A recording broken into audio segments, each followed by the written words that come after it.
Rossiyadan O'zbekistonga pul o'tkazmalari. Shuningdek, Kirgiziston, Tojikiston, Ozarbayjon va Turkiyaga tez va qulay. Yaqinlaringiz Mir Privilegiy ilovasi orqali so'mda kartalarga yoki ofislarda naqd pul ko'rinishida qabul qilishi mumkin. Komissiyasiz, qulay kurs har qanday bank kartasidan o'tkazma qilish mumkin. 2024 promokodini ishlating va yanada ko'proq foyda oling. Mir Privilegiy banki. Eng yaxshisi faqat siz uchun. Rossiyaga kelib, aeroportdan chiqqandan keyin odam xursand bo'ladi, lekin ba'zi bir odamlar bor, oddiy pulni deb Zolotoy korona qarz olib bir-birini o'ldirib yuboribdi.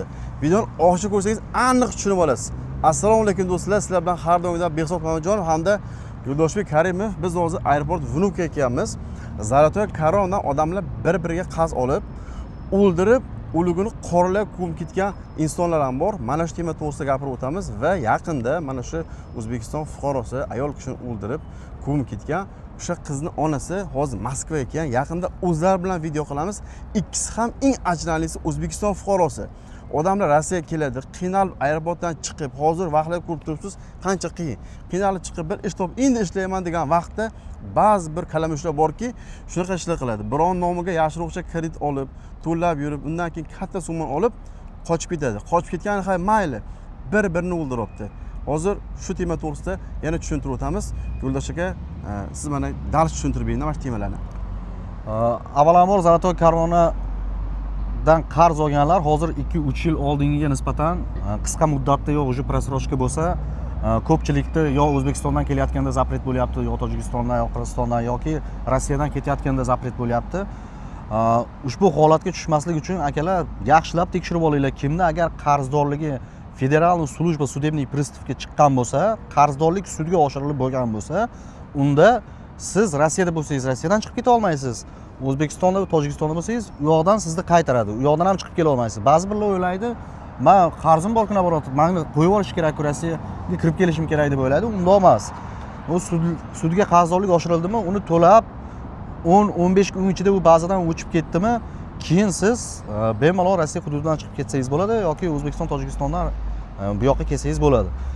Agarda tezroq o'chirib tashlashni xohlasalaring, o'sha o'zlaringga yaqin bo'lgan FSP deydi, Federalniy slujba судебный приставda отдельga borib, o'sha to'laganlik haqidagi istoriyani ko'rsatib, cheklarni ko'rsatib, подтверждение qog'ozlar pechat urdirib, bazadan olib tashlab, keyin ketsangiz bo'ladi agar tezroq ketishni xohlovchilar bo'lsa.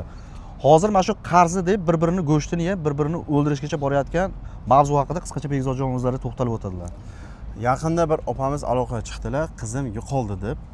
Bu dekabr oyida 8-9 sanasida bo'lgan. Qizlari yo'qolgan, haqiqatan ham Instagramda video qilib chiqqanmiz, qidiryapmiz deb. Shu vaqtgacha topilmagan. Aprel oyining boshlarida topilgan, o'ldirib O'zbekiston fuqarosi shu yashaydigan joyiga Obshita bilan ishxona orasida bir balandlikka ko'mib ketgan. Hozir o'sha qiz o'ligi topilgan, morgda yotibdi. Hozir shu qiz onasi kelgan Moskvada, yaqinda o'zlari bilan intervyu qilamiz. Ya'niki odamlar ko'rsin, bilsin, kim o'ldirgan. O'lgan fuqaro ham O'zbekiston fuqarosi, o'ldirgan odam ham O'zbekiston fuqarosida. Bu narsa yaxshi ish emas. Bir odam 100 ming yoki 150 ming pul deb o'lib ketibdi. Bu pul topiladigan narsa, bu ish qilish kerak emas. Odamlar kelib aeroportdan qaytib ketibdi, juda ko'p odamlarda. Aeroportdan chiqqanini Xudoga shukr qilib, yaxshigina ishlash kerak, pulni vatanga jo'natish kerak. Nimaiki niyat qilgan bo'lsa, niyatiga yetish kerak-da. Hozir biz aeroportga kelganmiz. Bu tema to'g'risida отдельный video chiqadi. Отдельный intervyu qilamiz. Juda ko'pchilik aytadiki, Zolotoy tema video qo'ysak, Zolotoy tema to'g'risida sen shu yerda ishlaysan deydi. Biz u yerda ishlamaymiz. Yo'lda chiqqan aviakassasi bor. Metro Kankova 6-yildan 3-vaqt. Pastga nomer qo'yamiz. Kimga aviakassa kerak bo'lsa, O'zbekiston, Tojikiston borib kelish farqi yo'q. Bemalol telefon qilishlari mumkin. O'zimni kasam ishonchli aviabiletlar. Undan tashqari kimga Gosluga, Bmetra, Sinils, sim karta, Tinkoff karta hammasini 500 rublga atigi bir joyda rasmiylashtirishingiz mumkin. Bu qayer? Metro Tulskiy 2-vxod, Petrovskiy, Razimovskiy metroda ham bor. Nechinchi vxotda? 1-vxod. 1-vxotda. Ekrandagi raqamlarga murojaat qilib, borib bemalol atigi 500 rublga bitta sim karta sotib olib, hamma ishingizni bir joyda bitirishingiz mumkin. Va bundan tashqari Vastavina Gosuslug, Turdoydagor Xudlos Udamina qilib beramiz через Gosuslug, bu отдельно va Paspirvodan bor. Bizning ofislarda mana kelishlaring mumkin va juda ko'pchilik so'raydiki, O'zbekiston, Tojikiston fuqarolari qaysi aeroportga kelsa yaxshi? Aeroport Vnukovaga va Domodedovo, to'g'rimi aka? Aeroport Vnukovo ham, Domodedovo ham yaxshi, lekin Vnukovada pogranichniy kontrol ozgina kichkina bo'lganligi sababli ayni Farg'ona kelib qo'nadi, Namangan kelib qo'nadi, Toshkent qo'nib qo'nadi, Dushanbedan Yuter kelib qo'nadi. tiqiladi reyslar, pogran kontrol kichkina, dolga qolib ketadi odam. Endi hamma aytishi mumkin, "Ha, kecha keldim" deb. Hammada bir xil masala, bir xil kommentariy yozyapti kirib olib. "Ha, bekorda aytibsan, kecha men." Hamma narsa bir xil emas. U kirib kelgan bo'lsangiz, qandingizda o'ring. Men ham u kun kirib keldim bir pasda. Endi vaziyat har xil bir xil bo'lavermaydi, lekin Domodedovo aeroportida chiqish o'ta tez. Samolyotdan tushib turib hisoblasangiz 20 minutda sumkangizni olib chiqib ketib bo'lasiz faqat. Ko'chaga chiqib bo'lasiz. Endi hali qaytarib yubordi degan gaplarga keladigan bo'lsak, ba'zi bir hali o'zi shunaqa smenaga papal bo'lib qoladi. U holat bu yerda ham bo'ladi, Vunukovada, erta ham bo'ladi.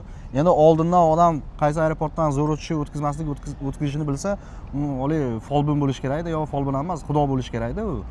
U ba'zi birlar aytadi, ushlab qolmasamikin deydi.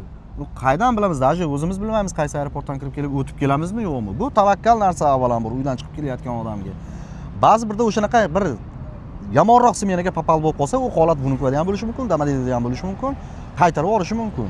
Lekin Zhukovskiy вообще oxirgi paytlarda juda ko'p qaytaryapti, ayniqsa Tojikiston fuqarolarini. Tojikiston fuqarolar o'shaning uchun iloji boricha hozir biz o'zimiz mana shu tajribamizda ko'rib chiqyapmiz. Rossiya ko'pi Kazanga kelib, Kazanni uncha tekshirmas ekan, Kazanni aeroportidan yana bu Moskvaga qarab uchib kelishyapti. Eng yaxshi variantni tushuntirib ketamiz. Hozir Yo'ldosh aka va tanishlari kelgan aeroport Vunukovaga biz o'zi maslahat bergandikki, Vunukova olganda, to'g'rimi? To'g'ri. Hozir ichkari kiramiz. Necha soatda chiqdi, o'zlaring guvoh bo'lishlari mumkin. Agar kimda kim shu videoni ko'rib Vunukova kelsa-yu, endi xudo poshsho bir narsa bo'lib qaytarib qolsa, biz unga vinovat emasmiz. Faqatgina biz o'zimiz opitdan kelib chiqib, sonra Zhukovskiga bugun 40 ta odam kelib qaytib ketdi, odamlar telefon qiladi. Aka Vunukovaga kelib spokойно chiqdim, rahmat deydi. Shermetova kelib qaytib ketdim deydi. Shulardan kelib chiqqan holda Vunukova bilet olgandik aytganmiz. Hozir kiramiz, nima holat bo'lyapti? Faqat chiqishni bugun ko'rsatib beramiz. Endi faqat Vunukovaga emas, biz o'zi asli unda Domodedovoga olmoqchi edik, tezroq chiqadi deb. Endi havo yo'llariga, Namanganga, Vodiyga Tudabratni arzon bilet chiqqani uchun majbur bo'ldik, Vunukovaga oldik. Bo'lmasa Vunukovadan ham yaxshi hozir chiqib bo'ldi, hozir borib ko'rsatamiz. Domodedovodan lekin undan ham tez chiqadi. Vunukova Domodedovoga bemalol qo'rqmasdan bilet olaveringlar. Tezroq chiqaman deganlar Domodedovoga olsa ham bo'laveradi. Kanalga obuna bo'lish, uydan tarqatib qo'ysalaring, musofirga kelgan aka-ukalamizga foydali video. Kimga mana aviakassa keryapti, Yo'ldosh aka nomer telefon qilishlari mumkin. Kimga yangi kelgan bo'lsa, siningiz benim deb keryapti, biz nomer telefon qilishlari mumkin. Biz har doim xizmatda. Hozir ichkari kirib holatni ko'rsatamiz. Moskva va oblastdan Grensiya chiqmoqchi bo'lsalaring, Orifjon akaga murojaat qilaverasizlar. Mana komfort mashinalar, odamlar jo'nab ketishyapti. Sizlar ham sog'-salomat xudo qolsa borib kelasizlar. Ekranda nomerlarga bemalol telefon qilishlaring mumkin. Yana chiqdi barcha. Shohruh Mirzayev shohruh chiqib kelibdi. Mana shu bo'lgan. Bizni tanirmi ekan, yo'qmi ekan?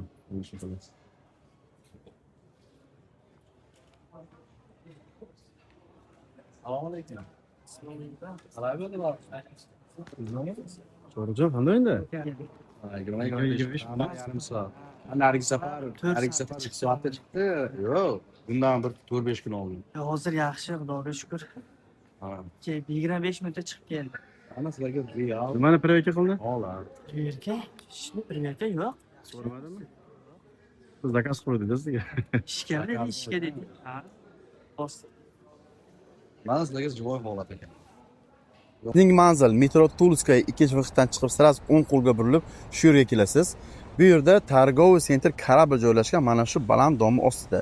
Bu kорабльga esa o'ng tomondagi podzemkadan o'tib kirib boramiz. Ichkariga to'g'ri kirib borsangiz, Sberbankning oldida biz topasiz. Bu yerda biz nima ish qilamiz? Sizingiz biometriya, gos uslugi, sim karta hamda bank kartasi beramiz. T-bank besplatniy faqat 500 rublga sim kart sotib olsangiz bo'ldi va sim karta o'zingiz pul qo'yib olasiz. Va bundan tashqari 1 soat ichida pasport beramiz va turdoydagor qo'lda bo'lsa uydan jo'natib beramiz va vassalarni gos usul ham qilamiz. Ustoz, mana Shohruh chiqib keldi, hozir o'zidan so'raymiz. Qancha vaqtda chiqdi Shohruh? Siz Namangandan uchib keldingiz, to'g'rimi? Assalomu alaykum. Va alaykum assalom. Namangandan uchdim, Vunukovaga tushdim. Xudoga shukr 20-25 minut uzoq bo'lib ketdi. Shu 30 minutda chiqyapti odam. Soqolga nimadimi? Yo'q, soqolga prezentatsiya qilmaydi. Nima savol berdi? Savol ishgami dedi? Ha, dedi. Ishga dedi. Qaytargan odamlarni ko'rdingizmi, yo'qmi? Yo'q, qaytadiganlar pasportini olib qo'yapti omonaki. Bunaqa o'tgan safargida ko'p emas. Bitta ikkitani qaytarib turib deyapti. Ularnikini endi bilmadim. Yaxshi o'tib keldingiz, to'g'rimi? Ha, yaxshi o'tib keldim. Aka-ukalar mana Namangandan uchib keldi. Bugun 6-may sanasi video olinyapti. Kimda kim kelmoqchi bo'lsa, mana Vunukova, Domodedovo yaxshi aeroportlar. Mana yaxshi kelgan ekan bizga, даже O'zbekistondan bizda g'o'ra deydi, ayniqsa g'o'lakandozi mana. G'o'ragacha olib kelgan ekan. Endi buni yeb, xudo xolasa mazza qilib shu videoni montaj qilamiz. To'g'rimi? Videoga like bosib, shu videoni tarqatib qo'yinglar. Ayniqsa O'zbekistondan kelmoqchi bo'lganlar aeroport Yunukaga kelsalar, mana yaxshi-da mana. G'o'rani olib kelgan ekan. Shunchalik biz xohlagandiki, chunki naturalda bu, to'g'rimi? Ba'zi bir odamlar bor, qanaqadir olib keladi, endi u yo bar boshqacha deb o'yiniga qarang. Tuzlarni qarang, hech O'zbekistonga kelganda. Yoshligimda g'o'ran shoxida yurardim. Rossiyaga kelib ham seron yaxshi ko'ramiz. To'g'rimi?